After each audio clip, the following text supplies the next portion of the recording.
Episode शुरू होता है और कुछ गाड़ियां दिखाई जाती है जिसमें डुओ यून क्लास के बच्चे होते हैं। वो बच्चे आपस में बात कर रहे होते हैं कि उनको कहाँ ले जाया जा रहा है। जियांगशु ये बोलता है कि बहुत जल्दी रियून खुलने वाला है और हमें वहां आसपास के एरिया को प्रोटेक्ट करने के लिए ले जाया जा रहा है। लूशु पूछता है तो क्या हम रियून के अंदर नहीं जाएंगे। जियांगशु ये बोलता है नहीं, हम रियून के अंदर नहीं जा सकते क्योंकि हम अभी अपने आप को प्रोटेक्ट नहीं कर पाएंगे और अभी हमारा लेवल भी उतना नहीं है। मेरा लेवल ई है और तुम्हारा तो अभी लेवल एफ है। लूशु पूछता है आखिर ये रूइंस है क्या।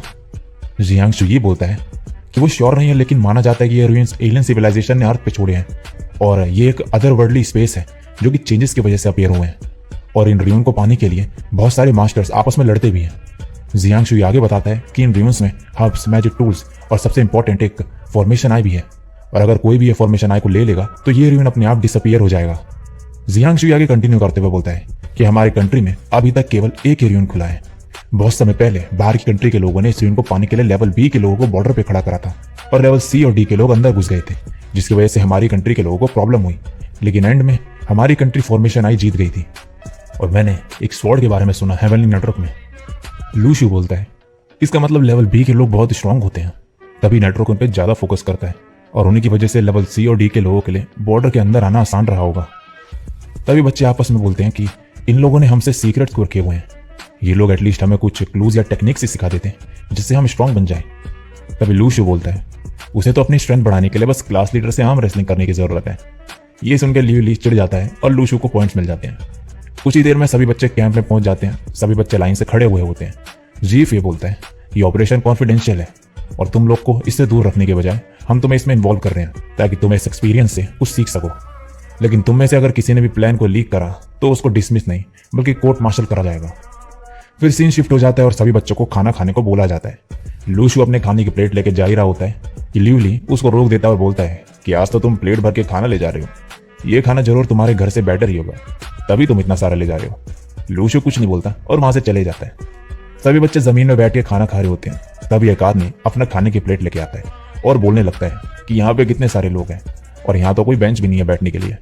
जियांगशु ये सब देख के बोल रहा होता है कि इसको अब स्पेशल ट्रीटमेंट चाहिए। तभी एक काले कपड़े वाला आदमी आके इसके लिए चेयर ले आता है और ये इसमें बैठ जाता है आराम से और खाना खा रहा होता है। तभी लूशु अपनी जगह से उठता है और उस आदमी के पास जाता है और उसे उस चेयर से उठने को कहता है, लेकिन वो आदमी उठने से मना कर देता है और तभी लूशु उसको जोर से एक पंच मारता है और ये नीचे गिर के बेहोश हो जाता है। जीफी पूछता है ये सब किसने करा, लेकिन कोई कुछ नहीं बोलता। फिर जीफी दो बच्चों को बोलता है कि इस आदमी को टेंट के अंदर ले जाया जाए और वहां से चले जाता है। सभी बच्चे लूशु को देख के हैरान रह जाते हैं। जियांगशु ये बोलता है तुमने बहुत अच्छा पंच मारा उसे। लूशु बोलता है कि वो बहुत ज्यादा इम्पेशेंट पर्सन है, उसे कोई अनॉय करेगा तो वो जरूर उसे मारेगा। और फिर जियांगशु ये से बोलता है कि तुम्हें भूख नहीं लगती है, अगर तुम्हें नहीं खाना तो मैं खा सकता हूँ। जियांगशु ये बोलता है तुम खा लो इसे, खाने के बाद अपनी प्रैक्टिस करो। लूशु बोलता है प्रैक्टिस करने के लिए हम इतने दूर क्यों आए हैं। जियांगशु ये बोलता है कि रूइन में स्पिरिचुअल एनर्जी ज्यादा होती है तो ये बहुत अच्छी जगह है प्रैक्टिस करने के लिए। रूइंस के बाहरी इलाके में तो एनर्जी स्ट्रांग होती है लेकिन रूइन के अंदर और ज्यादा स्ट्रांग होती है, लेकिन हम तो अंदर जा ही नहीं सकते। फिर सीन शिफ्ट हो जाते हैं और टेंट के अंदर बच्चे अपनी प्रैक्टिस करते हुए दिखाई देते हैं। वहीं दूसरी ओर लूशु टेंट में इधर उधर चल रहा होता है और लास्ट में टेंट से बाहर चले जाता है और बोलता है कि वो यहाँ पे प्रैक्टिस के दौरान ट्विंकल ट्विंकल लिटिल स्टार नहीं गा सकता, तो आखिर वो प्रैक्टिस करे तो करे कैसे। तभी उसे यी शियाओ दिखता है जो कि पहाड़ की तरफ देख रहा होता है। लूशु उस पहाड़ को देख के बोलता है बीमिंग माउंटेन और फिर आसमान की तरफ अपना हाथ करता है। तभी आसमान में सितारे चमकने लगते हैं और लूशु को अपने पॉइंट्स बढ़ते हुए दिखाई देते हैं। तो वो बोलता है कि उसे अब ट्विंकल ट्विंकल वाली पोएम गाने की जरूरत नहीं है, क्यों ना वो पॉइंट्स ही अर्न कर ले। लूशु टेंट के अंदर वापस चले जाता है और ल्यूली के सामने जाके बैठ जाता है। ये यहाँ पे प्रैक्टिस कर रहा होता है और लूशु इसका ध्यान भटकाने लगता है और बार बार कुछ ना कुछ बड़बड़ाते रहता है। ल्यूली अपनी प्रैक्टिस पे कंसंट्रेट करने की कोशिश करता है लेकिन एंड में लूशु उसे परेशान करने में कामयाब रहता है और बहुत सारे पॉइंट्स अर्न कर लेता है। अगले दिन सुबह लूशु एक पत्थर पे अकेले बैठा हुआ होता है और अपने मेन्यू खोलता है। उसे देख के खुश हो रहा होता है कि उसने एक ही रात में इतने सारे पॉइंट्स अर्न कर लिए और इसके मेन्यू में नई चीजें भी खुल गई हैं। फिर वो शायू के बारे में सोचता है कि क्या वो उठ गई होगी और जैसे ही वो उसे टेक्स्ट करने के लिए फोन निकालता है तो देखता है कि फोन में तो नेटवर्क ही नहीं है और फिर सीन शिफ्ट हो जाता है। सभी बच्चे खाना खा रहे होते हैं। जैसे लूशु अपनी प्लेट लेके बैठने जा रहा होता है, वही काले कपड़ों वाला आदमी जिसने पिछली बार उस आदमी को सीट ऑफर करी थी वो लूशु को सीट ऑफर करने लगता है, लेकिन लूशु मना कर देता है और नीचे जमीन में बैठ के खाने के लिए बैठ जाता है और उसके साथ जियांगशु भी बैठा होता है। वो लूशु से पूछता है कि वो कल रात प्रैक्टिस करने के बजाय ल्यूली को परेशान क्यों कर रहा था, क्या उसे ल्यूली को परेशान करना इतना पसंद है। लूशु बोलता है कोई बात नहीं, मैं ल्यूली से आर्म रेसलिंग करके अपनी पावर से अवेकन कर सकता हूँ। तभी लूलू के आसपास जो लड़के बैठे होते हैं वो उसको बोलते हैं कि क्लास लीडर, तुम्हें लूशु से और आर्म रेसलिंग नहीं करनी चाहिए, इससे उसकी पावर्स बढ़ती जा रही है। ये सब सुन के लूलू गुस्से में आ जाता है और लूशु पॉइंट्स अर्न कर लेता है। फिर सीन शिफ्ट हो जाता है और लूशु प्रैक्टिस के दौरान फिर से लूलू को परेशान कर रहा होता है। लूलू टेंट से भाग के कहीं दूर आ जाता है, ये सोच के कि अब वो शांति से प्रैक्टिस कर पाएगा, लेकिन लूशु उसे परेशान करने के लिए वहां पर भी पहुंच जाता है। अगले दिन सुबह लूशु अकेले में कल्टीवेट कर रहा होता है। उसका एक और प्लेनेट चमकने लगता है और उसके ऊपर इस बार एक और लेयर आ जाती है। लूशु खुश हो जाता है और सीन शिफ्ट हो जाता है। खाने के टाइम पे ल्यूली लूशु को चैलेंज करते हुए बोलता है कि वो उसके साथ फाइट करे, लेकिन तभी वहां पे जीफी आ जाता है और बोलता है फाइट करने की कोई जरूरत नहीं है, जब आर्म रेसलिंग से भी ये मैटर सॉल्व हो सकता है।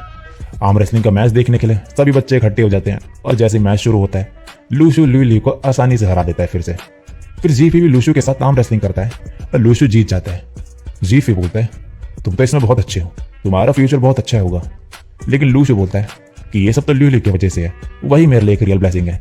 ये सब बोल के वो ल्यूली से और ज्यादा पॉइंट्स कलेक्ट कर लेता है।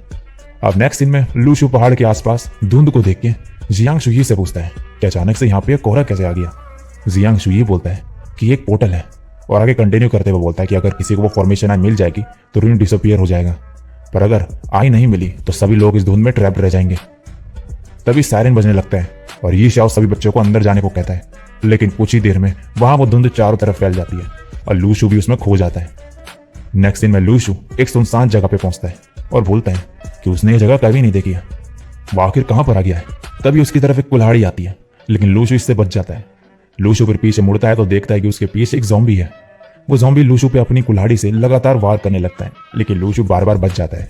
लूशु ज़ॉम्बी की कुल्हाड़ी ले लेता है और उसको नीचे गिरा देता है और इससे इस ज़ॉम्बी की हड्डियां टूट जाती है, लेकिन वो ज़ॉम्बी फिर भी जिंदा ही होता है और रेंगते हुए लूशु के पास आ रहा होता है। लूशु एंड में फिर उस ज़ॉम्बी की गर्दन पे उस कुल्हाड़ी से वार करता है और ज़ॉम्बी फाइनली मर जाता है। फिर लूशु एक ऊंची जगह पे जाता है और आसपास के इलाकों को देखने लगता है और सोचता है कि आखिर ये रूइन कितना बड़ा है और बाकी सभी लोग कहाँ गायब हो गए। तभी जमीन के नीचे से बहुत सारे ज़ॉम्बीज निकलने लगते हैं और लूशु वहां से भागने लगता है और भागते भागते ज़ॉम्बी से दूर आ जाता है और बोलता है अगर वो ऐसी तेज भागेगा तो ज़ॉम्बीज उसे नहीं पकड़ पाएंगे। तभी कुछ स्टूडेंट्स की आवाज आती है जो भागते हुए लूशु की तरफ आए होते हैं और लूशु को भी वहां से भागने को बोलते हैं। तभी एक और स्टूडेंट उनकी तरफ बढ़ते हुए आ रहा होता है, लेकिन ज़ॉम्बी उसे पकड़ लेता है और मार देता है। ये सब देख के लूशु फिर सभी ज़ॉम्बी को मारने लगता है। उनमें से एक ज़ॉम्बी लूशु के ऊपर चढ़ जाता है। एक स्टूडेंट बोलता है कि क्या हमें उसकी मदद करनी चाहिए। दूसरा बोलता है कि हमें यहीं पे वेट करना चाहिए। जो ज़ॉम्बी लूशु पे चढ़ा हुआ होता है लूशु उसे भी मार देता है और फिर इन लोगों के पास जाकर पूछता है कि उनके आगे का प्लान क्या है। एक लड़का बोलता है कि यहाँ पे अब ज़ॉम्बी भी नहीं आएंगे तो ये जगह सेफ है, हमें यहीं रुकना चाहिए रियन के डिसअपियर होने तक। लूशु बोलता है ये जगह हमेशा के लिए सेफ नहीं रहेगी, मेरा यहाँ नहीं होने पे तुम लोग क्या करोगे। तभी एक लड़की बोलती है नहीं, तुम हमें छोड़ के मत जाओ, तुम हमें प्रोटेक्ट करने के लिए यहीं रुको। लूशु बोलता है ज़ॉम्बीज जमीन से निकलते हैं तो अगर तुम्हें जमीन पे कोई भी मूवमेंट्स दिखे तो वहां से भाग जाना, ज़ॉम्बी ज्यादा दूर तक तुम्हारा पीछा नहीं कर पाएंगे। और आगे कंटिन्यू करते हुए बोलता है कि अगर ज़ॉम्बीज तुम्हारे सामने आ जाए तो उनकी गर्दन काट देना, तभी वो मरेंगे। एक लड़का बोलता है क्या तुम हमारे साथ नहीं रुक सकते। लूशु उसकी बात को इग्नोर करते हुए बोलता है कि यह कुल्हाड़ी इन ज़ॉम्बीज में से किसी एक की है, तुम लोगों की सेफ्टी के लिए मैं इसे यहाँ पर छोड़ के जा रहा हूँ। और लूशु यहाँ से चले जाता है। वो लड़की बोलती है अगर हमने उसकी हेल्प करी होती तो शायद वो हमें यहाँ अकेले छोड़ के नहीं जाता। और इसी के साथ ये एपिसोड यहीं पे एंड हो जाता है। एपिसोड शुरू होता है और उसमें लूशु ज़ॉम्बी से लड़ रहा होता है। वो एक ज़ॉम्बी से स्वॉर्ड लेता है और फिर सभी ज़ॉम्बीज को उस स्वॉर्ड से मार देता है। फिर वो सूरज की तरफ देखता है और बोलता है कि अंधेरा होते जा रहा है, उसे कोई जगह ढूंढनी पड़ेगी क्योंकि अंधेरे में ज्यादा खतरा हो सकता है। लूशु फिर एक पहाड़ की तरफ देखता है और वहां जाने की सोचता है क्योंकि वहां से उसे आसपास का इलाका भी दिख जाएगा और साथ ही भागने के लिए भी आसानी होगी। फिर सीन शिफ्ट हो जाता है। लूशु भाग रहा होता है और रास्ते में वही काले कपड़े वाला आदमी की लाश मिलती है उसे, जिसने उसे खाने के टाइम पे सीट ऑफर करी थी। लेकिन लूशु कुछ कर नहीं सकता था तो वो वहां से चले जाता है और उस आदमी की लाश को कुछ पक्षी खाने लगते हैं। लूशु भाग रहा होता है अब और कुछ देर बाद उसको आसमान में एक रेड लाइट दिखती है। लूशु सोचता है कि वो कोई मैजिक वेपन है तो वो उस लाइट पर स्वॉर्ड से हमला करता है और नीचे गिरा देता है। फिर वो उस लाइट के पास जाता है तो देखता है कि वो कोई मैजिक वेपन नहीं बल्कि एक फ्लेयर गन थी जो कि उस लाइट के पास खड़े लड़के ने चलाई थी। वो उस लड़की की तरफ देखता है और सोचता है कि क्या ये भी डुओयन क्लास का लड़का है, क्योंकि ऐसी फ्लेयर गन किसी नॉर्मल स्टूडेंट के पास नहीं हो सकती है। और जब वो स्क्रीन पे देखता है तो उस लड़के के नाम की जगह नंबर्स दिखते हैं। तो वो उस लड़के के पास जाता है और सोचता है कि क्या ये कोई फॉरेनर है। फिर 5 का सीन दिखाया जाता है जिसमें एक आदमी कुछ लड़कों से बोल रहा होता है कि ऑर्गेनाइजेशन ने तुम लोगों को छोटी सी उम्र से ट्रेन करना शुरू कर दिया था, तो तुम लोगों का स्टैमिना और एंड्योरेंस तुम्हारी उम्र के बाकी लोगों से ज्यादा है। और फिर वो एक सूटकेस खोलता है जिसमें फ्लेयर गन्स होती है। सभी लड़के एक एक गन्स ले लेते हैं और वो आदमी बोलता है कि जब तुम लोग र्यून के अंदर जाओगे और अलग हो जाओगे तो कोई सेफ जगह पे जाके फ्लेयर गन का इस्तेमाल करना, जो भी तुम्हारे आसपास होगा वो मदद के लिए आ जाएगा। फिर प्रेजेंट का सीन दिखाया जाता है। लूशु उस लड़के को देख के सोच रहा होता है कि ये हमारे स्कूल का तो नहीं है, क्योंकि लूशु उस लड़के को तब से बस देख ही रहा होता है। तो वो लड़का घबराया हुआ होता है। लूशु सोचता है कि अगर वो इस लड़के को शाम तक घूरते रहेगा तो उसके कम से कम 10,000 पॉइंट्स तो हो ही जाएंगे, और वो उस लड़के को घूरना कंटिन्यू रखता है और पॉइंट्स कलेक्ट करता रहता है। कुछ देर बाद वो लड़का लूशु से पूछता है कि क्या वो डुओ युन क्लास के स्टूडेंट है और वो कौन सी सिटी से है, और साथ ही में अपना नाम भी बताता है कि उसका नाम है चांग ह्यूई है। लूशु बोलता है कि उसका नाम लिu ली है और वो नानयांग सिटी के डुओ युन क्लास से है। वो लड़का बोलता है कि मैं भी इसी सिटी से हूँ। लूशु बोलता है मैंने गलत बता दिया, मैं एक्चुअली जुमानचिंग सिटी से हूँ। और चैंग से पूछता है कि क्या वो फ्लेयर गन उसे स्कूल वालों ने दी है। वो बोलता है हाँ, मुझे ये गन स्कूल वालों ने दी है। और लूशु से पूछता है कि क्या तुम्हारे पास फ्लेयर गन नहीं है। फिर लूशु की स्वॉर्ड की तरफ देखते हुए बोलता है कि क्या तुमने रुइन में से उठाई है, क्या मैं इसे देख सकता हूँ। दोनों के दोनों डर के पास आ रहे होते हैं, और जैसे वो लड़का तलवार के पास आता है लूशु तलवार को पीछे कर लेता है। ये देख के उस लड़के को गुस्सा आ जाता है, लेकिन अपने इमोशंस को कंट्रोल रखते हुए ये बोलता है कोई बात नहीं, अगर तुम ये स्वॉर्ड मुझे नहीं दिखाना चाहते तो तुमसे मिलकर खुशी हुई, लेकिन अब मुझे क्लास लीडर होने के नाते अपने साथियों को ढूंढने जाना होगा। तुम्हें मेरे साथ आने की जरूरत नहीं है, तो तुम कहीं छुप जाओ। लूशु बोलता है ओह क्या कोइंसिडेंस है, मैं भी क्लास लीडर हूँ, मैं भी तुम्हारे साथ आऊंगा। चांग बोलता है क्या तुम्हें अपने दोस्तों को नहीं ढूंढना चाहिए। लूशु बोलता है नहीं, मैं तुम्हारे साथियों को ढूंढने में तुम्हारी हेल्प करूंगा। लूशु के पॉइंट्स बढ़ते जा रहे होते हैं तो वो उसको देख के सोचता है कि ये तो बिल्कुल लिu ली जैसा है, मैं इसे अकेले नहीं छोड़ सकता हूँ, और उसके पीछे जाने लगता है। चांग तेज तेज दौड़ रहा होता है ताकि लूशु उसके पीछे ना आए, लेकिन लूशु उसका पीछा छोड़ता ही नहीं है। जब वो लोग भाग रहे होते हैं तो अचानक से जमीन के नीचे से बहुत सारे ज़ॉम्बीज निकलने स्टार्ट हो जाते हैं। चांग लूशु को छोड़ के वहां से भागने लगता है। लूशु भी उसके पीछे पीछे भाग ही रहा होता है। चांग के रास्ते को साफ करने के लिए लूशु से उसकी स्वॉर्ड मांगता है। लूशु उसकी तरफ तलवार बढ़ाता है, लेकिन बार बार तलवार को पीछे खींच लेता है। ये सब देख के चांग जो है तंग आ जाता है और लूशु से तलवार छीनने की कोशिश करता है, लेकिन लूशु ज़ॉम्बी से डरने की एक्टिंग करने लगता है और चांग को धक्का देके यहाँ से भाग जाता है। चांग गिर जाता है और तभी उस पर एक ज़ॉम्बीज अटैक कर देता है, लेकिन चांग जो है अपने स्लीव्स के अंदर से एक नाइफ निकालता है और उसे उस ज़ॉम्बी के मुंह में अटैक करके मार देता है और यहाँ से भाग जाता है। अब सीन शिफ्ट हो जाता है। लूशु को अपने स्क्रीन पर पॉइंट्स दिख रहे होते हैं बढ़ते हुए, तो वो सोचता है कि मुझे नहीं लगा था कि चांग उस ज़ॉम्बी से भागने में कामयाब रहेगा। थोड़ी देर में चांग वहां पे आ जाता है। लूशु से देख के थकने का नाटक करने लगता है। चांग बोलता है मुझे नहीं लगा था कि हम लोग बच पाएंगे और तुम काफी तेज भागते हो। लूशु बोलता है कि उसे भी नहीं लगा था कि वो इमरजेंसी में इतना तेज भाग सकता है, और कहता है हमें कोई जगह ढूंढनी चाहिए रेस्ट करने के लिए। चांग अपनी नाइफ वापस अपने स्लीव्स में छुपा लेता है और बोलता है ठीक है चलो। ये दोनों किसी ऊंची जगह पर पहुंचते हैं और आमने सामने बैठ जाते हैं। लूशु जो है चांग से पूछता है कि क्या उसे सोना नहीं है, तो वो बोलता है नहीं। फिर लूशु बोलता है तुम आसपास की निगरानी रखना, मैं तब तक कल्टीवेट कर लेता हूँ। लूशु जैसे आंखें बंद करता है वो खराटे मारने लगता है। चांग को लगता है कि लूशु सो गया है, तो वो मौका देख के यहाँ से भागने का कोशिश करता है, लेकिन जैसे ही वो खड़े होता है लूशु आंख खोल देता है और बोलता है कि उसकी प्रैक्टिस हो गई। चांग ये सब देख के चौंक जाता है और नीचे गिर जाता है। लूशु उसे देख के हंसने लग जाता है। अब सुबह हो जाती है और ये दोनों वैसे के वैसे ही बैठे हुए होते हैं। लूशु को भूख लग रही होती है, तो वो टॉयलेट जाने का बहाना मार के वहां से चले जाता है। वो एक पत्थर पे जाके बैठता है और फिर मेन्यू से स्टिंकी टोफू बॉल निकालता है और खाने लगता है। खाने के बाद वो चांग के लिए भी टोफू लेके जाता है। चांग जमीन पर उल्टा लेटा हुआ होता है और लूशु जो है अपनी तलवार से इसकी टांग पे मारता है। चांग डर के मारे उठे पीछे चले जाता है। फिर वो लूशु से पूछता है क्या वो खाना लेके आया है। उसको फिर कुछ स्मेल आती है और बोलता है कि तुम स्टिंकी टोफू लाई हो। लूशु बोलता है हाँ। चांग बोलता है ऐसे कैसे पॉसिबल हो सकता है, तुम्हें ऐसी जगह पे स्टिंकी टोफू कहाँ से मिल गया। लूशु बोलता है मैं तुम्हें एक कहानी सुनाता हूँ, और लूशु कुछ भी मनगढ़ंत कहानी सुनाने लगता है इसे। चांग जो है काफी ज्यादा गुस्से में आ जाता है और इसका पेशेंस जो है खत्म हो चुका होता है और अपना चाकू निकाल लेता है और लूशु पे अटैक करने लगता है। ये दोनों अब आपस में लड़ने लगते हैं। दोनों एक दूसरे पे भारी पड़ रहे होते हैं। चांग लूशु की तलवार नीचे गिरा देता है और अपने नाइफ से इस पर अटैक कर रहा होता है कि उतने में लूशु उसके पीछे आ जाता है और पिछली बार की तरह अपनी तलवार उसके अंदर से निकाल देता है, और जो चांग है उसकी पीठ से निकलते हुए उसकी तलवार बाहर आती है। और ये सब होने के बाद चांग कहता है लेवल C, और इसकी मौत हो जाती है। लूशु फिर चांग के साथ बिताए पल के बारे में सोचने लगता है और सोचता है कि उसकी लाइफ एक ड्रामे की तरह है। पहले एक कॉमेडी फिल्म बनी और अब एक हॉरर फिल्म बन के रह गई है। और फिर वहां से जाने लगता है। जाते जाते सोच रहा होता है कि वो किसी को मारना नहीं चाहता था, लेकिन अगर लाइफ ऐसी है तो मैं ऐसे ही आगे बढ़ते रहूंगा। फिर सीन शिफ्ट हो जाता है।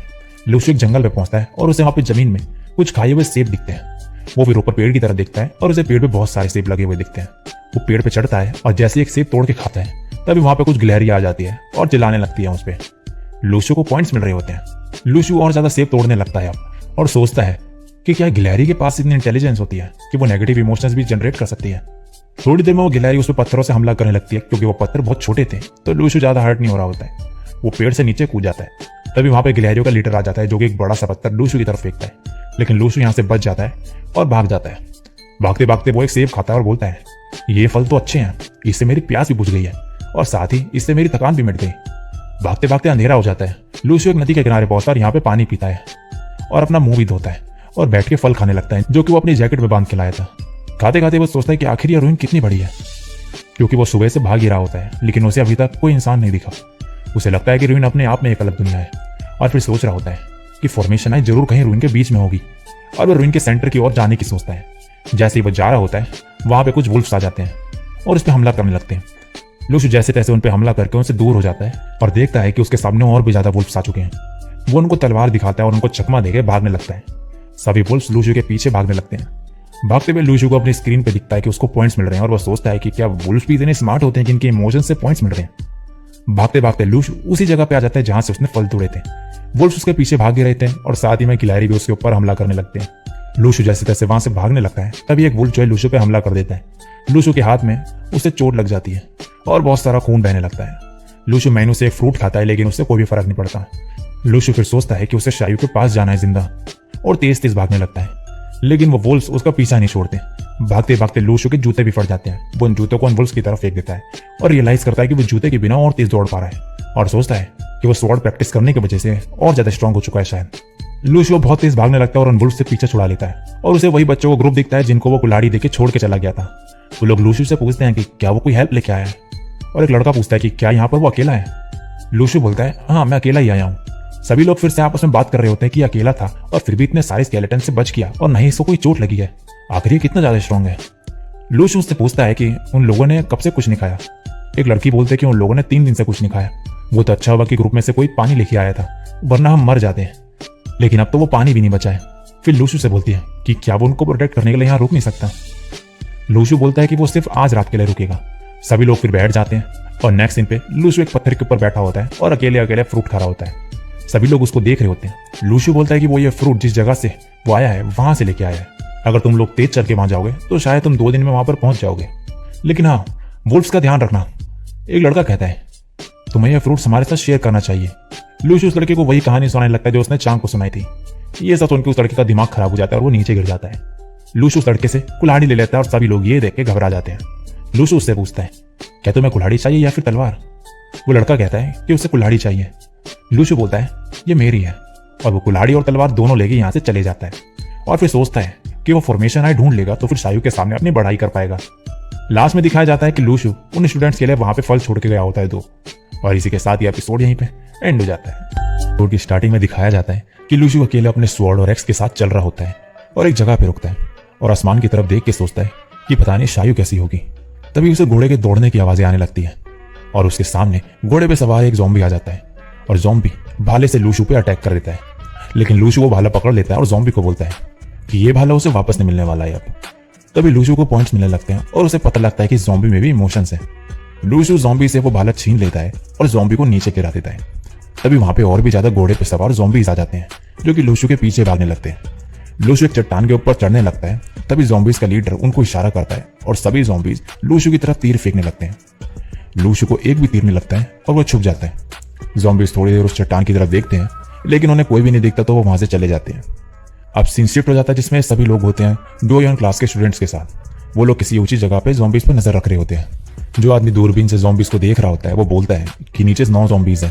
तो इस पर कैप वाला आदमी बोलता है कि इतने सारे ज़ॉम्बीज के लिए बुलेट्स काम नहीं आएंगी। ग्रे बाल वाला बोलता है कि हमें पहले इन ज़ॉम्बीज के लीडर को मारना चाहिए जिससे फिर बाकी ज़ॉम्बीज कंफ्यूज हो जाएंगे और उन्हें भी फिर हम एक एक करके मार देंगे। फिर वो लोग दूरबीन से देखते हैं कि एक ज़ॉम्बी है जिसपे भाले के बजाय तलवार है और वो सबसे अलग दिख रहा है।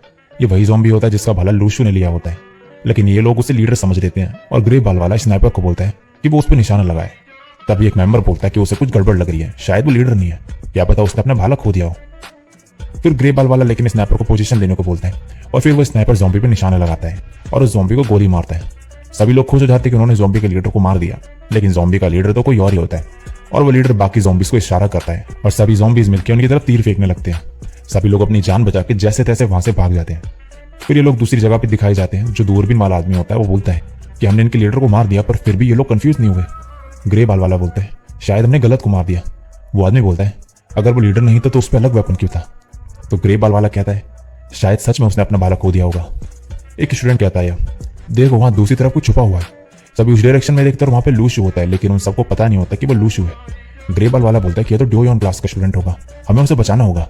लेकिन उतने में ही लूशु पहाड़ से कूद के नीचे आ जाता है और एक ज़ॉम्बी से भाला छीन के वापस ऊपर चले जाता है। जो ज़ॉम्बी का लीडर होता है वो ज़ॉम्बी लूशु की तरफ तीर फेंकने का इशारा करता है, लेकिन लूशु सबसे बच जाता है। सभी लोग लूशु को देख के हैरान रह जाते हैं। ग्रे बाल वाला बोलता है ये डोयोन क्लास के नहीं हो सकता। अगर किसी को ज़ॉम्बी से भाला लेना होगा तो वो कम से कम लेवल डी का होना चाहिए। कोई बिगनर स्टूडेंट के लिए पॉसिबल नहीं है। इस पे आदमी बोलता है कि शायद ऐसा भी तो हो सकता है कि उसकी पावर अवेकन हो गई हो। तभी एक स्टूडेंट बोलता है कि लड़का वही है जिसने ल्यू ली के साथ आर्म रेसलिंग करी थी। और अब सीन शिफ्ट हो जाता है। लूशु एक पेड़ पे बैठे ज़ॉम्बी को देख रहा होता है और उसको स्क्रीन पे पॉइंट जुड़ते हुए दिखते हैं जो कि उसे शायू से मिल रहे होते हैं। लूशु बोलता है ओह नो, शायद शायू को छुपाए वो पोटैटो चिप्स मिल गए हैं।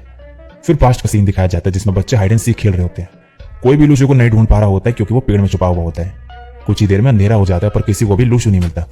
जिस पेड़ पर लूशु छुपा हुआ होता है वहां पे अचानक से शायू आ जाती है और बोलती है मैंने तुम्हें ढूंढ लिया। वो दोनों पेड़ पे बैठे हुए होते हैं और शायू कहती है लूशु तुम मुझे छोड़ के कहीं नहीं जा सकते क्योंकि तुम जहां भी जाओगे मैं तुम्हें ढूंढ लूंगी। और अब प्रेजेंट का सीन दिखाया जाता है। लूशु पेड़ से नीचे उतरता है और चल रहा होता है। तभी उसके सामने ज़ॉम्बीज आ जाते हैं और इसे चारों तरफ से घेर लेते हैं। लूशु अपने सारे हथियार नीचे फेंकता है और एक हाथ में भाला होता है इसके, जिसे वो घुमाता है और आसमान में फेंकता है और वो भाला घूमते घूमते ज़ॉम्बीज की तरफ जाता है और दो ज़ॉम्बी का सर अलग हो जाता है। फिर लूशु दूसरा भाला एक ज़ॉम्बी के पेट के आर पार निकाल देता है। कुछ ही देर में लूशु लीडर के साथ साथ सभी ज़ॉम्बीज को मार देता है। सीन शिफ्ट होता है जिसमें शायू दिखाई जाती है। वो दरवाजे पे लूशु की लगी ड्राइंग पे निशाना लगा रही होती है और गुस्से में होती है काफी कि लूशु ने उसे चिप्स छुपाए हैं। फिर वो एक ड्रॉअर खोलती है और उसे एक बॉक्स निकलता है जिसमें लिखा होता है डोंट ओपन इट। लेकिन शायू वो बॉक्स खोलती है और उसके अंदर बहुत सारे बॉक्सेस होते हैं और सबसे अंदर वाले बॉक्स में उसे चिप्स मिलते हैं जिसपे एक नोट लगा हुआ होता है कि जो भी इसे खाएगा उसको पनिशमेंट मिलेगी। और नोट की दूसरी तरफ लिखा होता है कि मेरे घर आने तक वेट करना। शायू उस चिप्स के पैकेट को फिर वापस बॉक्स में रख देती है। अब सीन शिफ्ट हो जाता है जिसमें नेटवर्क का ग्रुप दिखाया जाता है जो आपस में लूशु के बारे में बात कर रहे होते हैं कि आखिर वो कहाँ गायब हो गया है, कहीं बार रियून के सेंटर पे तो नहीं पहुंच गया। इस पे ग्रे बाल वाला बोलता है कि नहीं, वो इतनी जल्दी वहां नहीं पहुंच सकता। फिर एक मेंबर से पूछता है क्या स्काउट वापस आ गए हैं। वो बोलता है नहीं, वो लोग अभी भी जिंदा लोगों को ढूंढ रहे हैं, लेकिन वो लोग हमें इन्फॉर्म कर देंगे अगर उनको लूशु मिल जाएगा तो। दूसरा आदमी बोलता है कि अगर लूशु हमारे साथ होता तो अच्छा होता। हम लोगों की स्पीड ज़ॉम्बीज के बराबर नहीं है। अगर लूशु साथ होता तो हम लोगों के उन ज़ॉम्बी से जीतने के चांसेस ज्यादा होते। फिर वो लोग उसी जगह पे पहुंचते जहां पे लूशु ने ज़ॉम्बीज को मारा था। ग्रे बाल वाला बोलता है जिसने भी इन ज़ॉम्बीज को मारा है उसको कोई भी चोट नहीं लगी होगी क्योंकि यहाँ पे खून की बूंद नहीं है। बच्चे आपस में बात कर रहे होते हैं कि ये जरूर लूशु का काम होगा क्योंकि यहाँ पे इन ज़ॉम्बीज का कोई भी वेपन नहीं होती है और ये सोचने की लूशु उनकी वेपन ले गया होगा। तभी एक काले कपड़े वाला मेंबर भागते हुए आता है और बोलता है कि रियून के सेंटर पे जाने वाले इलाके को ज़ॉम्बीज की सेना ने घेर लिया है और वो ज़ॉम्बीज अब किसी का पीछा कर रहे हैं। ग्रे बाल वाला एक प्लान बनाता है कि वो 3 लोगों के साथ पहाड़ की दूसरी तरफ जाएगा और बाकी लोग यहीं रहेंगे और जब वहां से ज़ॉम्बीज गुजरेंगे तो हम उन पे दोनों तरफ से हमला कर देंगे। अगले सीन में लूशु को दिखाया जाता है जो पहाड़ में चढ़ रहा होता है और फिर वो एक जगह पे बैठता है और देखता है कि उसके बहुत सारे पॉइंट्स हो गए हैं। फिर वो एक फ्रूट खाता है जिससे वो अपने प्लैनेट्स के पास पहुंच जाता है और फिर से उसके चारों तरफ एक लेयर आ जाती है। अब सीन शिफ्ट होता है। ग्रे बाल वाला कुछ मेंबर्स के साथ पहाड़ की दूसरी तरफ आ जाता है और बोलता है कि डोयोन क्लास के बच्चे डरे हुए हैं तो वो लोग नहीं लड़ पाएंगे, इसलिए हमें उन ज़ॉम्बीज की सेना के लीडर को मारना होगा वरना सभी बच्चे खतरे में पड़ जाएंगे। एक मेंबर बोलता है अगर ये बच्चे भी लूशु की तरह होते तो अच्छा होता। इस पर ग्रे बाल वाला बोलता है ये चीज मैं बाद में रिपोर्ट करूंगा कि इन स्टूडेंट्स को रियल ट्रेनिंग की जरूरत है। फिर वो लोग पहाड़ी से नीचे देखते हैं ज़ॉम्बीज को। ग्रे बाल वाला सबको बोलता है कि सभी लोग अपनी पोजीशन ले लो। जैसे ही वो इशारा करने वाला होता है वो देखता है कि आसमान से एक भाला आता है और एक ज़ॉम्बी के मुंह के अंदर से निकलता है। वो ज़ॉम्बीज राख हो जाता है पूरा। ऊपर से देख रहे होते हैं सभी लोग और हैरान हो जाते हैं और लूशु को दिखाया जाता है जो सभी ज़ॉम्बीज को एक एक करके मारने लगता है। ये सब देख के वो ग्रे बाल वाला बोलता है कि सभी लोग उसकी मदद करने चलो। उन लोगों के नीचे पहुंचने तक लूशु ऑलमोस्ट सभी ज़ॉम्बीज को मार चुका होता है। एक ज़ॉम्बी लूशु के पीछे से अपनी कुल्हाड़ी मारता है लेकिन लूशु उससे बच जाता है और उस ज़ॉम्बी को अपनी तलवार से मार देता है। सभी लोग लूशु को देख के हैरान रह जाते हैं। ग्रे बाल वाला लूशु के पास आता है और बोलता है तुम? लूशु बोलते हैं हाँ मैं। और एपिसोड यहीं पे एंड हो जाता है। एपिसोड शुरू होता है और ग्रे बाल वाला आदमी पूछता है कि क्या तुम लूशु हो? लूशु बोलता है तुम्हें मेरा नाम कैसे पता? तो वो बोलता है कि तुम्हें तुम्हारी क्लास के 2 बच्चों ने पहचान लिया था तो मुझे उनसे तुम्हारा नाम पता चला। तभी लूशु अपने सारे वेपन्स के सामने ऐसे खड़ा हो जाता है कि जैसे कि वो लोग उससे उसके वेपन्स लेने आए हों। ग्रे बाल वाला बोलता है कि तुम्हें इतना नर्वस होने की जरूरत नहीं है, हम लोग बस हेवनली नेटवर्क के ऑर्डिनरी वॉरियर्स हैं और हम तुमसे तुम्हारे वेपन्स नहीं लेंगे। ये सुनकर लूशु चैन की सांस लेता है। फिर ग्रे बाल वाला लूशु से पूछता है कि क्या वो यहाँ पे अकेला है? लूशु बोलता है हाँ और फिर उससे पूछता है कि तुम लोग कहाँ छुपे थे? इन ज़ॉम्बीज़ को तुम लोगों ने मारा क्यों नहीं? सारे काले कपड़े वाले लोग एक दूसरे का मुंह देखने लगते हैं और फिर वो ग्रे बाल वाला बोलता है लूशु से कि तुम इतने सारे वेपन्स का क्या करोगे, ना ही तुम इन सबको अकेले इस्तेमाल कर सकते हो। तभी वहाँ पे कुछ और काले कपड़े वाले और स्टूडेंट्स आ जाते हैं। लूशु बोलता है यहाँ पे तो बहुत सारे लोग हैं। उसे एक आइडिया आता है और वो जमीन पे बैठ जाता है, वेपन्स को बेचने लगता है और बोलता है आओ आओ यहाँ पे सेल लगी है, 999 में एक वेपन खरीदो। एक लड़का लूशु के पास आता है और पूछता है कि क्या ये स्वॉर्ड भी सेल में है? लूशु सोचता है कि इन लोगों के पास तो भी पैसे भी नहीं होंगे, तो वो आखिर वेपन्स को कैसे बेचेगा। तभी लूशु की नजर उस लड़के के गले में बंधे पेंडेंट पे पड़ती है और वो पूछता है कि तुमने ये पेंडेंट कितने में खरीदा था। वो लड़का बोलता है 13,000। लूशु बोलता है इस पेंडेंट के बदले तुम ये स्वॉर्ड ले सकते हो। वो लड़का स्वॉर्ड लेने से मना कर देता है और वहां से चले जाता है। थोड़ी देर में यह काले कपड़े वाला आदमी लूशु के पास आता है और बोलता है कि ये वॉच 8600 की है और इसकी मार्केट प्राइस 12,000 होगी। तो लूशु झट से मान जाता है और उस आदमी को स्वॉर्ड दे देता है। उसके बाद 2 और काले कपड़े वाले लोग आते हैं और अपनी चेन और वॉच के बदले स्वॉर्ड ले लेते हैं। लूशु उनके फेस पे लगी चोट देखता है और उनको स्वॉर्ड दे देता है। धीरे धीरे वहां पे वेपन्स खरीदने वालों की भीड़ लग जाती है। एक लड़का लूशु के पास पैसे लेके जाते और बोलता है कि उसको स्वॉर्ड चाहिए। लूशु उसका चेहरा देखता है और उसे स्वॉर्ड की जगह कुल्हाड़ी दे देता है। वो लड़का बोलता है ये तो स्वॉर्ड नहीं है। तो लूशु बोलता है तुम बाकी लोगों से अलग हो, वो तुम्हें प्रोटेक्ट करने के लिए लड़ रहे हैं और तुम्हें तो वैसे भी पीछे ही खड़े रहना है, तो इस कुल्हाड़ी से भी तुम्हारा काम चली जाएगा। वो लड़का फिर कुल्हाड़ी ले लेता है और सीन शिफ्ट हो जाता है। सभी लोग एक साथ अब आगे बढ़ रहे होते हैं। लूशु सबसे आगे चल रहा होता है और उसके पीछे वो ग्रे बाल वाला आदमी और उसके पीछे बाकी सब लोग। ग्रे बाल वाला लूशु को बोलता है कि तुम्हें इतनी सारी चीजें ले जाने में प्रॉब्लम हो रही होगी, तो मैं तुम्हारी हेल्प कर देता हूँ। लूशु बोलते नहीं, इसकी कोई जरूरत नहीं है। और फिर सभी लोग आगे चलने लगते हैं। धीरे धीरे ठंड बढ़ने लगती है। एक लड़का बोलता है कि हमें और कितना चलना पड़ेगा, हम शायद ऑलरेडी 10 किलोमीटर चल चुके हैं, क्या हमें आगे कोई खतरा मिलेगा। लूशु ग्रे बाल वाले से पूछता है हम रूइन के सेंटर की तरफ पहुंचते जा रहे हैं ना। ग्रे बाल वाला बोलता है कि हाँ, और अपनी बात जारी रखते हुए बोलता है कि रूइन के आसपास बहुत सारे लोग थे और हम रास्ते में बहुत सारे लोगों को बचा भी चुके हैं। लूशु पूछता है तो क्या इस दौरान किसी की जान गई। ये बोलता है सभी बच्चे ठीक हैं, लेकिन ज्यादातर हेवनली नेटवर्क के मेंबर्स की जान बच्चों को प्रोटेक्शन देने में चली गई है। लूशु बोलता है अपनी जान जोखिम में डाल के स्टूडेंट्स की जान बचाना तुम्हें सही लगता है। ग्रे बाल वाला बोलता है कि जिस पल तुम किसी की जान बचाने के लिए सही गलत सोचने लग जाओ तो समझ लो कि तुम उसी वक्त हार गए। फिर सीन शिफ्ट हो जाता है। सभी लोग ग्रुप्स में आग जला के बैठे हुए होते हैं और दूसरी तरफ लूशु बैठ के अपनी कमाई जो उसने वेपन्स बेच के कमाया होता है उसे निहार रहा होता है। तभी लूशु देखता है कि जो हेवनली नेटवर्क्स के मेंबर्स हैं वो भूखे हैं और जो उन पे पानी था वो भी खत्म हो गया है। तो लूशु ग्रे बाल वाले के पास जाता है और उसे कुछ फ्रूट्स दे देता है और बोलता है एक फल 8 लोगों में एनर्जी रिकवर करने के लिए काफी रहेगा। सभी लोग एक एक पीस खा लेते हैं और रियलाइज करते हैं कि वो अब एनर्जी फील कर रहे हैं और साथ ही उनको भूख और प्यास भी नहीं लग रही है। ग्रे बाल वाला लूशु को थैंक्स बोलता है। सभी बच्चे उनकी तरफ देखने लगते हैं। एक लड़का बोलता है तुम्हें हमारे साथ भी ये फ्रूट शेयर करना चाहिए। लूशु बोलता है क्या मुझे तुम्हें फिर से बताना पड़ेगा कि तुम सिर्फ लेवल F के हो और तुम्हें फिर भी फ्रूट चाहिए, जबकि तुम लोगों को हेवनली नेटवर्क द्वारा प्रोटेक्शन दी जा रही है। तभी एक लड़का आगे आता है और लूशु को एक घड़ी दिखाता है और बोलता है कि ये 13,000 युआन की है, तुम मुझे इसके बदले 3 फ्रूट्स दे दो। लूशु खुशी खुशी उस घड़ी के बदले उसे 3 फ्रूट्स दे देता है। लूशु सोचता है कि यहाँ पे उसको बहुत ज्यादा फायदा हो चुका है और अब वो घर जाएगा तो शायू को अच्छा खाना खिलाएगा और शायद वो शायू को टाउन से बाहर घुमाने भी ले जा पाएगा। दूसरी तरफ जो लड़के ने फल खरीदे थे वो उन फलों को छोटे छोटे पीसों में काट रहा होता है और बाकी बच्चे आपस में बोल रहे होते हैं कि लूशु कितना लालची है। लूशु बोलता है शायद तुम लोगों ने अभी तक गरीबी नहीं देखी है। थोड़ी देर में वहां पे बहुत तेज हवा चलने लगती है और उनके ऊपर भूत उड़ रहे होते हैं। सारे हेवनली नेटवर्क्स के मेंबर्स बच्चों को चारों तरफ से घेर के खड़े हो जाते हैं। लूशु जब उन भूतों को देखता है तो उसे एहसास होता है कि ये भूत बिल्कुल शायू की बॉडी से निकलने वाली एनर्जी से सिमिलर है। तभी लूशु की बॉडी के अंदर से उसकी स्वॉर्ड निकलने ही वाली होती है, लेकिन लूशु से बाहर निकलने से रोकने लगता है और बोलता है यहाँ पे बहुत सारे लोग हैं, तुम बाहर नहीं निकल सकती। लूशु के सामने एक भूत आ जाता है और वो जैसे ही लूशु का चेहरा दिखता है वो डर के भाग जाता है। उस भूत को लूशु का चेहरा अलग ही दिख रहा होता है और साथ ही सभी भूत डर के वहां से भाग जाते हैं। सभी लोग ये सब देख के हैरान रह जाते हैं कि आखिर ये सब था क्या। लूशु बोलता है कि क्या ये सब भूत कॉप्सटॉक, जो कि उसने अपनी स्वॉर्ड का नाम रखा होता है, उसे डर के भाग गए और सोचता है कि उसे ये सब पहले क्यों नहीं पता चला। अगर ऐसा सच में है तो वो बाद में और एनर्जी बॉडीज की तलाश करेगा। सीन शिफ्ट हो जाता है। सभी लोग रूइन के सेंटर पे पहुंच जाते हैं जहां पे पहले से ही कुछ हेवनली नेटवर्क्स के मेंबर्स और बच्चे होते हैं। लूशु सोचता है क्या यही रूइन का सेंटर है। कुछ बच्चे आपस में बात कर रहे होते हैं कि वो लोग ज़ॉम्बीज से कैसे बचे। एक लड़का बोलता है कि पहले तो हम ज़ॉम्बीज को देख के बहुत ज्यादा डर गए थे और 2 हेवनली नेटवर्क भी मर गए थे, लेकिन तभी वहां पे शाओ कुंगसी आ जाती है और उन ज़ॉम्बीज को मार देती है। और फिर वो लड़का तलवार दिखाते हुए बोलता है कि ये तलवार वो लड़की हमें देके गई थी ताकि हम अपने आप को प्रोटेक्ट कर सकें। लूशु ये सब बातें सुन रहा होता है। लूशु शाओ कुंगसी के पास जाता है और इस रूइन के सेंटर में देख रही होती है ये। लूशु बोलता है यहाँ पे क्या है। वही तलवार वाला लड़का लूशु को देख के बोलता है इतने सारे वेपन्स वाला लड़का कौन है।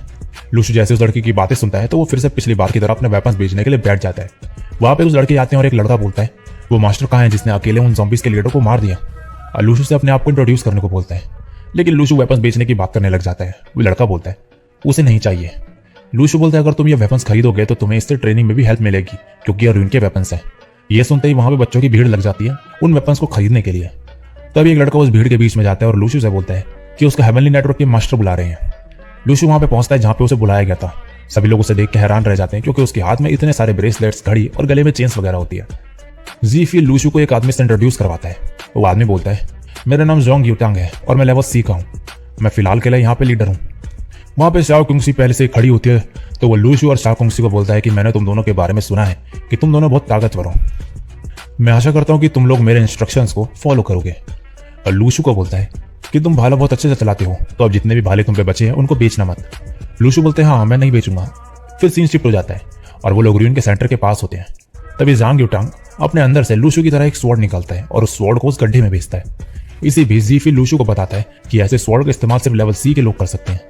ज़ोंग युतांग अपनी स्वॉर्ड वापस अंदर ले लेता है और उसे पता चल जाता है कि गड्ढे की हाइट जो है वो सिर्फ 100 मीटर्स है, लेकिन वहां पे एक गुफा भी है। और आगे कंटिन्यू करते हुए बोलता है कि वहां की पावर जगह से बहुत ज्यादा है। मुझे ये डर है कि वहां कुछ अनएक्सपेक्टेड ना हो जाए, और सबको भी वेट करने को कहता है। सीन शिफ्ट हो जाता है और लूशु एक जगह पे बैठ के अपने पॉइंट्स देख रहा होता है और उसे पता चलता है कि 9 लोगों के नाम की जगह उसमें नंबर है। तो वो समझ जाता है कि यहाँ पे 9 जासूस हैं, लेकिन उसे पता नहीं होता कि आखिर वो जासूस है कौन। फिर उसे जियांग शुई और ल्यू ली की याद आती है और बोलता है कि वो उन लोगों से कब से नहीं मिला, पता नहीं वो कैसे होंगे। तभी उसे कुछ आवाज आती है और वो देखता है कि वहां पे वही पेड़ है जिससे वो फल तोड़ के लाया था, और उस पेड़ को ली यीशाओ लेके आया होता है। लूशु सोचने लगता है कि ये तो मेरे से भी ज्यादा टफ निकला। लूशु उसके पास जाता है। ली यीशाओ उसे पहचान जाता है। लूशु उससे कुछ पूछ ही रहा होता है कि तभी वहां पे ज़ोंग युतांग आ जाता है और यीशाओ को पूछता है कि वो इतने टाइम से कहाँ था, और बोलता है कि वो पेड़ क्यों उखाड़ के लाया है। यीशाओ बोलता है ये पेड़ मैं तुम्हारे लिए नहीं तोड़ के लाया हूँ। तभी उस पेड़ से गिलहरियों का सरदार निकलता है जो यीशाओ पे फल फेंक के मारता है और चिल्लाने लगता है। ये सब देख के लूशु हंसने लग जाता है, और जैसे उस गिलहरी की नजर लूशु पे पड़ती है वो तेजी से दौड़ के लूशु की तरफ आ रही होती है, लेकिन लूशु उसे पकड़ लेता है। फिर सीन शिफ्ट हो जाता है और यीशाओ सबको बोलता है कि सब लोग एक एक फ्रूट ले लो। ज़ोंग युतांग फिर से उससे पूछता है कि वो इतने दिनों से कहाँ था और उसके साथ जो 2 सी लेवल के लोग थे वो कहाँ पर है। यीशाओ बोलता है कि वो दोनों जिंदा नहीं रहे हैं, लेकिन हम लोगों ने ज़ॉम्बीज को मार दिया था। दूसरी तरफ वो गिलहरी सबको उसके पेड़ के फ्रूट्स खाते देख के रोने लगती है। लूशु अपनी पॉकेट से एक फल निकालता है और उस गिलहरी को दे देता है और वो गिलहरी खुश हो जाती है।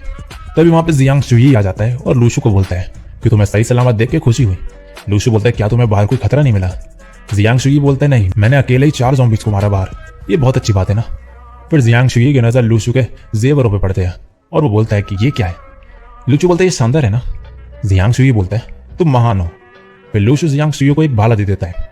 उन दोनों को 2 आदमी देख रहे होते हैं। उनमें से एक बोलता है इस लड़के के पास तो बहुत सारे वेपन्स हैं, कुछ तरीका ढूंढो जिससे हम वो वेपन्स ले सकें।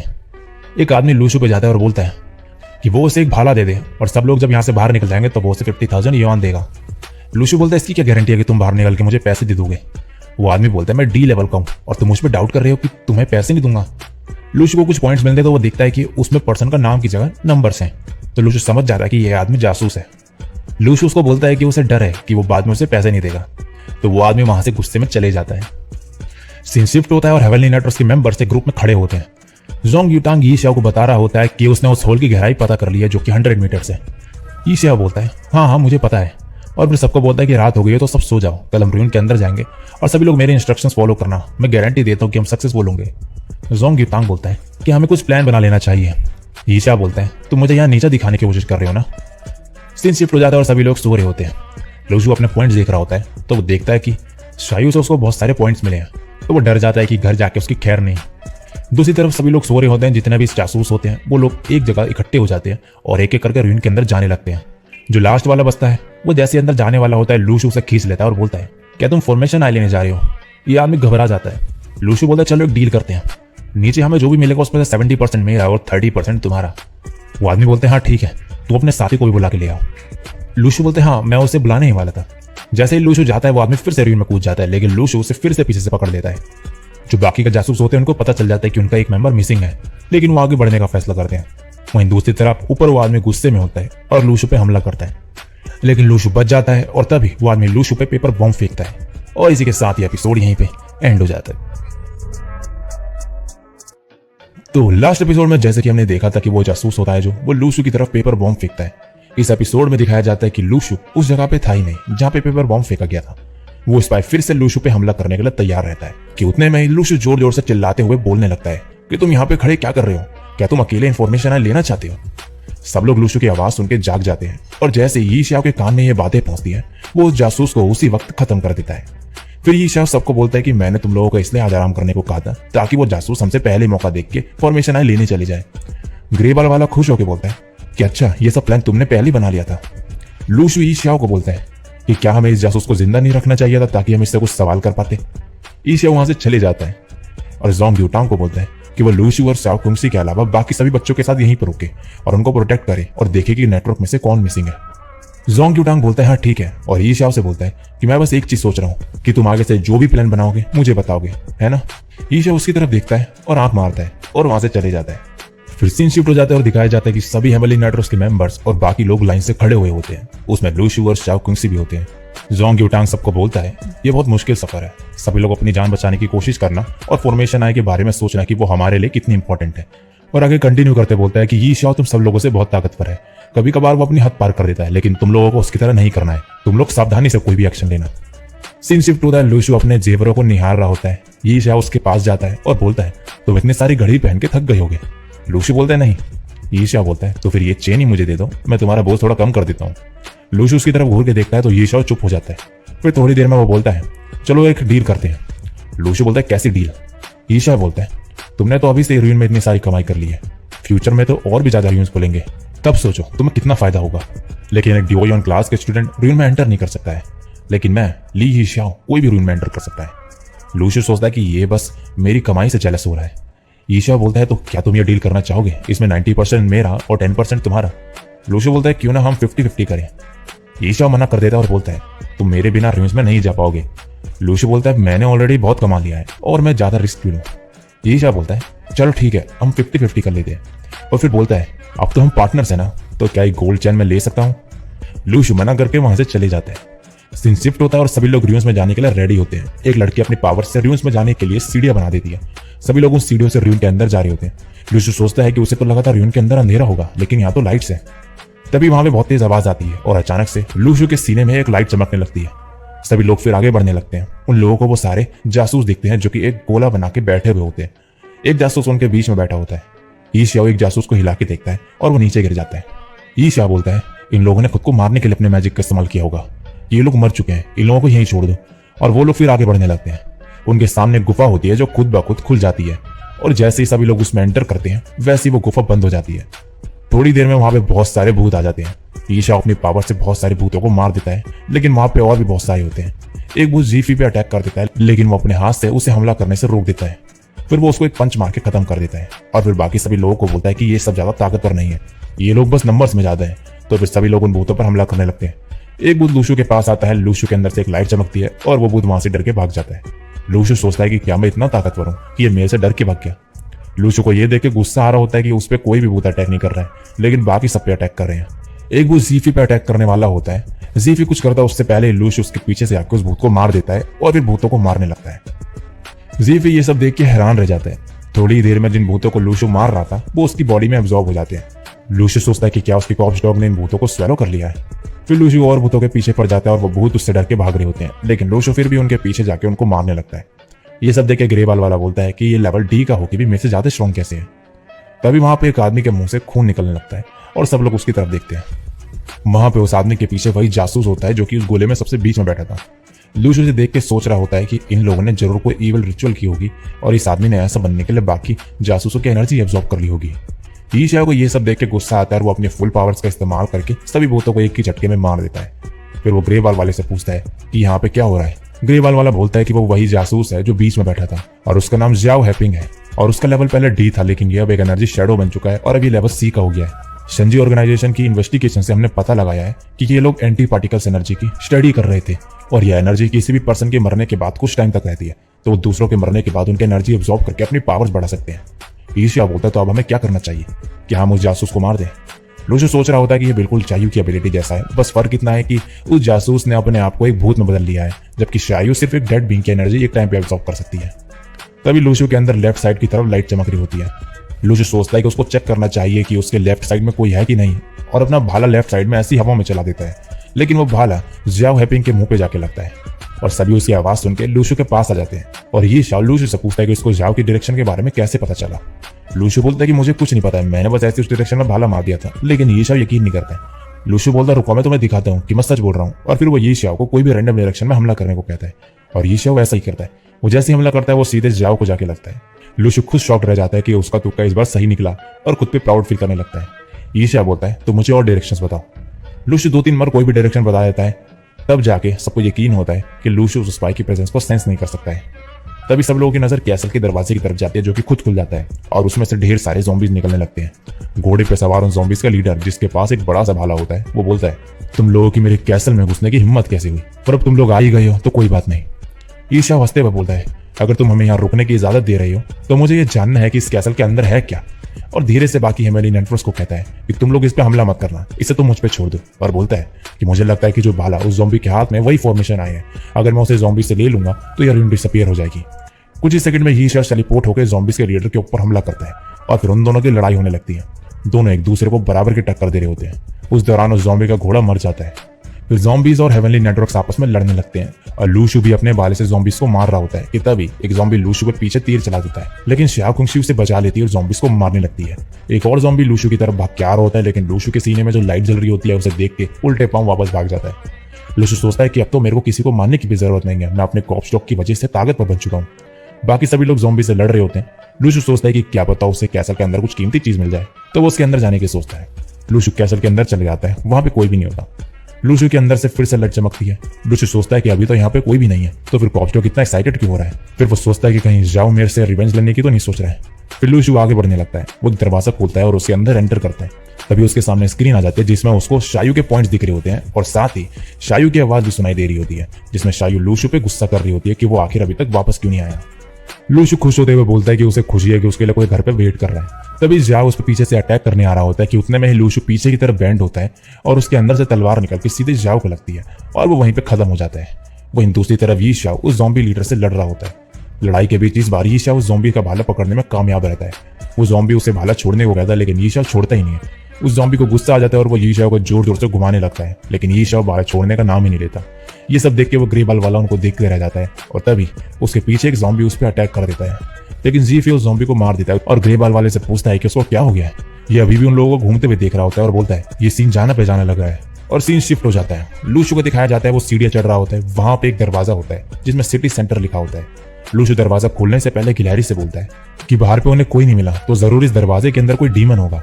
और फिर लूशु दरवाजा खोलता है और तभी सीन शिफ्ट हो जाता है और यी शाओ और ज़ॉम्बी को लड़ते हुए दिखाया जाता है, जिसमें ज़ॉम्बी यी शाओ पे अटैक करता है और एपिसोड इसी के साथ यहीं पे एंड हो जाता है। एपिसोड शुरू होता है जिसमें दिखाया जाता है कि लूशु सिटी सेंटर के अंदर एंटर करता है। वहां पे लूशु को स्टैचूज दिखते हैं जिन्होंने भाले पकड़े होते हैं। उन्हें देख के लूशु सोचता है कि इनके भाले तो मेरे से भी ज्यादा अच्छे हैं और फिर वो आगे बढ़ने लगता है। तभी लूशु को पीछे से कुछ आवाज आती है तो वो पीछे मुड़ता है, लेकिन वहां पे कुछ भी नहीं होता। तभी अचानक से लूशु के पीछे स्टैचू आ जाता है और वो जिंदा हो चुका होता है। वो स्टैचू लूशु पे हमला करने वाला होता है, लेकिन लूशु बच के उसके सामने में आ जाता है। वहां पे सारे के सारे स्टैचू जिंदा हो चुके होते हैं। तभी लूशु के अंदर से उसकी स्वॉर्ड निकलती है और सारे स्टैचूज उससे डर के पीछे हो जाते हैं। फिर लूशु स्वॉर्ड अपने हाथ में लेता है और सोचता है कि अगर उसे पहले पता होता कि ये कॉपस्टॉक से डरते हैं तो वो पहले इसका इस्तेमाल कर लेता। लूशु को एक स्टैचू का भाला अच्छा लगता है तो वो उससे वो भाला लेने के लिए वो भाला पकड़ता है, लेकिन वो स्टैचू भाला छोड़ने को तैयार ही नहीं होता। लूशु उस स्टैचू के गर्दन पर अपनी स्वॉर्ड रखता है और बोलता है तुम मुझे ये दे रहे हो कि नहीं। तो स्टैचू डर के मारा वो भाला लूशु को दे देता है और ऐसे करके लूशु और भी स्टैचूज के भाला ले लेता है। वहीं दूसरी तरफ कैसल के बाहर बाकी लोग ज़ॉम्बीज से लड़ रहे होते हैं। वहां पे ज़ॉम्बीज के नंबर बहुत ज्यादा होते हैं तो उन लोगों को उनसे लड़ने में मुश्किल हो रही होती है। जीफी ग्रे बाल वाले से बोलता है कि उनको यी शाओ की मदद चाहिए होगी। ग्रे बाल वाला यी शाओ को बोलता है कि वो ज़ॉम्बीज को मारने में उनकी हेल्प करे, लेकिन यी शाओ ज़ॉम्बी के लीडर से लड़ रहा होता है और बोलता है कि पहले मुझे फॉर्मेशन आ लेने दो। जैसे यी शाओ नीचे गिरे भाले को पकड़ता है वैसे ही वो ज़ॉम्बीज का लीडर भी दूसरी तरफ से वो भाला पकड़ लेता है और फिर दोनों आपस में लड़ने लग जाते हैं। दूसरी तरफ एक ज़ॉम्बी ग्रे बाल वाले की तलवार पे वार करता है और उसके हाथ से वो तलवार छूट जाती है और बाकी ज़ॉम्बीज उस पर हमला करने वाले होते हैं, लेकिन शाओ कुंगसी वहां पे आ जाती है और कुछ ही पल के लिए टाइम रुक जाता है और शाओ कुंगसी सभी ज़ॉम्बीज पे हमला करती है और जैसे ही टाइम दोबारा नॉर्मल होता है तब सभी ज़ॉम्बीज का एक साथ काम तमाम हो जाता है। दूसरी तरफ ज़ॉम्बीज का लीडर अपनी पावर से यी शाओ को जकड़ देता है और उसके हाथ से भाला छुड़वा लेता है। ग्रे बाल वाला यी शाओ की मदद करने आ रहा होता है, लेकिन उसे बाकी ज़ॉम्बीज रोक देते हैं। यी शाओ अपनी पावर से इस्तेमाल करके अपने आप को छुड़वा लेता है और फिर से उस ज़ॉम्बी के हाथ से भाला पकड़ लेता है। अब हमें शाओ कुंगसी दिखाई जाती है जो ज़ॉम्बीज को मार रही होती है और वो किसी ऊंची जगह पर चढ़ के सबको लड़ते हुए देखती है और सोचती है कि लूशु कहाँ गया। सीन शिफ्ट हो जाता है और लूशु दिखाया जाता है, वो अभी भी कैसल के अंदर ही होता है। उसे उसके सामने एक पेपर दिखता है जिसमें कुछ लिखा होता है। लूशु सोचता है कि क्या इसमें यहाँ से बाहर निकलने का रास्ता है। दूसरी तरफ इस ज़ॉम्बी को एहसास हो जाता है कि कैसल के अंदर कोई है, तो वो यी शाओ के हाथ में भाला छोड़ के कैसल के अंदर चले जाता है। रियून डिसअपीयर ना होने पर यी शाओ को पता चलता है कि वो भाला फॉर्मेशन आई नहीं है। वो ज़ॉम्बी जब कैसल के अंदर पहुंचता है तो देखता है कि सभी स्टैचूज के वेपन्स गायब है, तो वो उनसे पूछता है कि तुम्हारे भाले कहाँ गए। तभी वहां पे यी शाओ आ जाता है और ज़ॉम्बी पे हमला करता है। ज़ॉम्बी के पास अभी लड़ने का टाइम नहीं होता है तो वो उन स्टैचू से बोलता है कि इसे मार दो और वहां से चले जाता है। सभी लोग लड़ लड़ के थक चुके होते हैं और हार मानने को तैयार होते हैं। लेकिन दूसरी तरफ जैसे लूशु एक डब्बा उठाता है वहां पे वो ज़ॉम्बी आ जाता है और लूशु के हाथ में जो डब्बा होता है उससे कुछ नीचे गिरने वाला होता है। ज़ॉम्बी बोलता है तुम्हारी हिम्मत कैसी हुई माउंटेन रिवर सील लेने की। लूशु उस सील को गिरने से पहले पकड़ लेता है और वो उसके अंदर एब्जॉर्ब हो जाता है और तभी टाइम स्टॉप हो जाता है और रियून के साथ साथ सभी लोग डिसअपियर होने लगते हैं और सभी कुछ वो सील में एब्जॉर्ब हो रहा होता है। लूशु के पास जो भाले थे और रियून के बाहर जो भी लोग थे सब कुछ डिसअपियर हो जाता है और एंड में लूशु और वो गिलहरी भी गायब हो जाते हैं। रियून के बाहर का सीन दिखाया जाता है जहां पर सभी मीडिया वाले और लोग पहाड़ की तरफ देख रहे होते हैं। उस पहाड़ से धीरे धीरे सारा कोहरा हट रहा होता है। रियून के अंदर के सभी लोग असली दुनिया में वापस आ जाते हैं। आगे दिखाया जाता है कि सभी इंजर्ड लोगों का चेकअप हो रहा होता है और जियांग शुई लूशु को ढूंढ रहा होता है वहां पे और फिर आता है और लियू ली से भी पूछता है कि क्या उसने लूशु को देखा, लेकिन लियू ली को भी नहीं पता होता है। सीन शिफ्ट होता है और ये शाओ वहां से भागने की कोशिश कर रहा होता है कि तभी जोंग युटांग उसे रोक लेता है और बोलता है कि बाहर मीडिया वाले आ गए हैं और उन लोगों को यह खबर हो गई है कि कुछ लोग माउंटेन्स पे गए थे। ये शाओ बोलता है अभी इन सब चीजों से ज्यादा इंपॉर्टेंट ये है कि हमें फॉर्मेशन आई नहीं मिली और मुझे इसी सिलसिले में नियर टिंग से बात करने जाना है। जोंग युटांग बोलता है तो मैं मीडिया को क्या बोलूंगा। ये शाओ कहता है मुझे पता है कि तुम यहाँ सब संभाल लोगे। सीन शिफ्ट होता है और दिखाया जाता है कि सभी बच्चों से रियून के अंदर से मिली चीजें कलेक्ट कर रहे होते हैं। ये वहां पे जियांग शुई पहुंचता है और जीफी से बोलता है कि लूशु कहीं भी नहीं मिल रहा है। जीफी बोलता है लूशु ऐसे कैसे गायब हो सकता है और बाकी बच्चों से पूछता है कि क्या किसी ने लूशु को देखा है। कुछ बच्चे आपस में बोल रहे होते हैं कि क्या लूशु वही है जिसकी पावर्स आर्म रेसलिंग करके अवेकन हुई थी। एक लड़का बोलता है मैंने सुना है कि उसने सारे ज़ॉम्बीज की सेना को अकेले ही मारा था और उसी ने उन ज़ॉम्बीज के वेपन्स महंगे दामों में बेचे, लेकिन मुझे पता नहीं है कि ये सच है कि नहीं। तीसरा लड़का बोलता है कि ये सब सच है और अपने कुल्हाड़ी दिखाते हुए बोलता है ये बेकार कुल्हाड़ी उस लूशु ने उसको महंगे दाम में दी है। वही लड़का बोलता है कि शायद लूशु मर गया है और सभी लोग हंसने लगते हैं। लियू ली ये सब सुन रहा होता है लेकिन उसे कोई खुशी नहीं हुई होती है। वो जीफी के पास जाता है और बोलता है कि वो लूशु को जानता है और वो भी लूशु को ढूंढेगा। उतना में लूशु वहां पर आ जाता है जो कि बिल्कुल चमक रहा होता है। सभी लोग उसे देख के चौंक जाते हैं। जियांग शुई लूशु के पास जाता है और पूछता है कि क्या वो ठीक है। लूशु बोलते हैं हाँ मैं बिल्कुल ठीक हूँ और बताता है कि शाओ किमशी ने उसे बताया कि हमें यहाँ पे आकर रजिस्टर करना है और वेपन जमा करने हैं। सभी लोग लूशु को ही देख रहे होते हैं। लूशु बिना लाइन पे लगे अपने वेपन जमा करने आगे चले जाता है और वहां पे लियू ली को देखता है और बोलता है क्लास लीडर तुम्हारा मुंह सूझ के इतना बड़ा कैसे हो गया। और फिर बोलता है चलो बाद में बताना अभी मैं जल्दी में हूँ। फिर लूशु जीफी को बोलता है कि उसके पास 5 वेपन है और उनको टेबल पे रखता है। जैसे ही वो टेबल पे वेपन रखता है टेबल उनका बाहर नहीं झेल पाती है और टूट जाती है। फिर सीन शिफ्ट हो जाता है। लूशु घर को जा रहा होता है और उसे दिखता है कि शायू से उसको पॉइंट्स मिल रहे हैं। एक चिप्स का पैकेट उसके सर पे उड़ के आता है। फिर वो ऊपर पेड़ की तरफ देखता है तो वहां पे शायू बैठी होती है। लूशु उसे देख के खुश हो जाता है और उसे कैच करने के लिए हाथ आगे बढ़ाता है, लेकिन शायू ऊपर से कूदती है और सीधे लूशु के मुंह पे लात मार के नीचे खड़ी हो जाती है। लूशु पूछता है कि उसने घर पे क्यों नहीं वेट करा और क्या उसने इतने दिनों में ढंग से खाना खाया। शायू कोई आंसर नहीं देती है और लूशु को चेक करने लगती है कि क्या कहीं चोट तो नहीं लगी है उसे। चेक करने के बाद वो अपने चिप्स के पैकेट उठाने लगती है। लूशु उसके सामने बैठता है तो शायू उसे देख के रोने लगती है और उसके गले लगती है। लूशु बोलता है कि वो बिल्कुल ठीक है और माफी मांगता है कि वो उसे अकेले ऐसे छोड़ के चला गया था। फिर शायू अपने आंसू पोंछती है और गुस्सा होकर आगे आगे चलने लगती है। जब वो लोग जंगल से रोड पे पहुंच जाते हैं लूशु उसे अपनी घड़ी दिखाते हुए बोलता है कि इस बार उसकी बहुत अच्छी कमाई हुई है और फिर रियून के अंदर का एक्सपीरियंस बताने लगता है, लेकिन शायू उस पर ध्यान नहीं दे रही होती है। लूशु उसको बोलता है कि वो कल उसे डिनर के लिए कहीं बाहर लेके जाएगा और उसे डक सूप और नूडल्स भी खिलाएगा। फाइनली शायू खुश हो जाती है। फिर सीन शिफ्ट होता है और लूशु और शायू घर पहुंच जाते हैं जहां पे मिसेज ली उनका इंतजार कर रही होती है और मिस्टर ली को बोलते हैं कि वो दोनों घर वापस आ गए हैं। शायू और लूशु अपने ही धुन में चल रहे होते हैं और उनका ध्यान मिस्टर और मिसेज ली की तरफ नहीं जाता। मिस्टर ली उसे रोकते हैं और बोलते हैं कि उसे वापस आके देख, उन्हें खुशी हुई है। ये आगे बोलते हैं कि प्रैक्टिस करना नाव चलाने जैसा है, अगर तुम आगे नहीं बढ़ोगे तो तुम पीछे रह जाओगे, तो इसका तुम अभी आराम कर लो, कल से हम प्रैक्टिस करेंगे। लूशु बोलता है रियून में प्रैक्टिस करने के बजाय यहाँ पे प्रैक्टिस करने में ज्यादा रिलीफ है और बोलता है अगर मैंने पहले से प्रैक्टिस नहीं करी होती तो रियून में उसे बहुत प्रॉब्लम होती। और फिर उन लोगों को शायू का ध्यान रखने के लिए थैंक यू बोलता है। मिसेज ली फिर लूशु को बताती है कि कैसे शायू रोज लूशु को ढूंढने के लिए रात में बाहर जाती थी और मिस्टर ली को उसकी चिंता होती थी तो वो भी शायू के पीछे चले जाते थे। सीन शिफ्ट होता है और दिखाया जाता है कि 2 लोग घरों की छतों पर कूद कर कहीं जा रहे होते हैं। फिर लूशु के घर के अंदर का सीन दिखाया जाता है जहां पे लूशु शायू को उस लेवल डी के छोड़ के एनर्जी बॉडी को बुलाने को कहता है और शायू वैसा ही करती है। और फिर शायू पूछते है कि वो उसे क्या नई चीज दिखाने वाला है। लूशु अपनी पावर से 2 पर्ल्स निकालता है और शायू पूछते है कि ये क्या है और उसे कहां से मिली। लूशु बोलता है ये बहुत लंबी स्टोरी है। शायू बोलते है कि वो उसे छोटा करके बता दे। लूशु बोलता है कि ये पर्ल्स एनर्जी बॉडी के लिए खाना है। ये ब्लैक वाला पर्ल उसके कॉप्स डॉग ने एब्जॉर्ब एनर्जी से बनाया है। शायू पूछते तो ये कलर वाला पर्ल भी ऐसे ही बना है। लूशु बोलता है कि एक स्पेशल एनर्जी सोर्स से बना है और पास्ट का सीन दिखाया जाता है कि कैसे जाव हैपिंग के मरते वक्त ये पर्ल फॉर्म हुआ था। लूशु फिर वो ब्लैक वाला पर्ल उस एनर्जी बॉडी को खिला देता है और तभी कुछ हलचल होती है। लूशु सोचता है कि पर्ल खा के उसकी एनर्जी बढ़ गई है, लेकिन वो एनर्जी बॉडी जोर जोर से हंसने लगती है। शायू बोलते पिछली बार तुमने मेरे पिक को मार दिया और अब ये वाली एनर्जी बॉडी हंसने लगी है, क्या तुमने इसे हंसने वाली पर्ल खिला दी। लूशु बोलता है कि उसे नहीं पता था कि इससे साइड इफेक्ट्स भी हो सकते हैं। शायू उस एनर्जी बॉडी को गायब कर देती है। लूशु बोलता है कि उसके पास एक और गिफ्ट है। शायू बोलते हैं उसे अब कुछ नहीं चाहिए। लूशु बोलता है इस बार सच में अच्छा गिफ्ट है और शायू को वही रियून वाले 2 फल देता है। शायू खुश हो जाती है और खाने लगती है। तभी लूशु के पीछे से गिलहरी निकलती है और वो शायू को फ्रूट खाते देख गुस्सा करने लगती है। शायू की नजर गिलहरी पे पड़ती है और वो जल्दी से फ्रूट्स खा के गिलहरी को पकड़ लेती है और बोलती है ये तो बहुत सॉफ्ट और क्यूट है। और लूशू से पूछते हैं कि क्या वो इसे भी र्यून से लाया है। लूशू बोलते हैं हाँ, ये र्यून में मेरे साथ थी तो मैं इसे भी अपने साथ घर ले आया। शाही पूछते क्या तुमने इसका कुछ नाम रखा है। लूशू बोलते नहीं, क्यों ना तुम्हें इसका कुछ नाम रख दो। शाही बोलते इसका नाम फैटी रख देते हैं। गिलहरी को वो नाम बिल्कुल भी पसंद नहीं आता तो वो रोने लग जाती है। शाही बोलती है शायद इसे नाम पसंद नहीं आया, उसका नाम फिर ये लिटिल फियर्स शू रख देती है और उसको घुमाने लगती है और फिर उसके मुंह में एक चिप्स डाल देती है। वो गिलहरी उसे खा के खुश हो जाती है। शाही उसे उस टेबल पे छोड़ देते हैं जहाँ पे चिप्स का पैकेट होता है। वो गिलहरी जैसी वो चिप्स लेने जाती है, शाही चिप्स के पैकेट उठा लेती है और बोलती है अगर तुम मेरी बात मानोगी तो मैं तुम्हें और भी अच्छी अच्छी चीजें खिलाऊंगी। और वो गिलहरी शाही के आगे सर झुकाने लगती है और लूशू हैरान रह जाता है कि चिप्स खाने के लिए ये इसका कहना मान रही है। सीन शिफ्ट होता है और लूशू अपनी चेयर पे बैठ के उस र्यून से मिले सील को देख रहा होता है और फिर आंखें बंद करता है और खुद को आसमान में फ्लोट करते हुए पाता है और उसे पूरा शहर दिख रहा होता है। लूशू को पता चलता है कि वो सील अर्थ को ऑब्जर्व कर सकती है और वो कुछ सील की वजह से ऑरा को कंट्रोल कर पा रहा है। फिर लूशू वापस प्रेजेंट में आ जाता है और उस सील के नीचे की तरफ देखते हुए कहता है कि यहाँ पे भी कुछ है और फिर एक दूसरी जगह पहुंच जाता है जहाँ पे उसे कुछ वेपन्स दिखते हैं और तब उसे पता चलता है कि उस सील में एक स्टोरेज फंक्शन भी है। फिर लूशू को एक दरवाजा दिखता है, वो उसे खोलने की कोशिश करता है लेकिन बड़ी मुश्किल से वो थोड़ा सा ही खुलता है।